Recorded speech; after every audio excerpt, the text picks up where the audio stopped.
Hi everyone, in this video, we will show you how to post voice notes on Instagram Threads 2024. First of all, what you need to do is open up the Instagram Threads application on your mobile device. So, after getting into your account, you will get to see a post icon on the bottom bar. So tap on the post icon from the bottom bar. Then, it will take you to the new Threads page, and from here, you can post any thread you want. So to post voice notes, you need to tap on the mic icon from here. Now, tap on the red button to record your voice. So once you're done recording, tap on the done button from here. You can also add the caption on your voice note.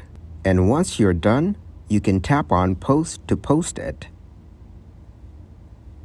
Thanks for watching, like the video, and subscribe to the channel for more content like this.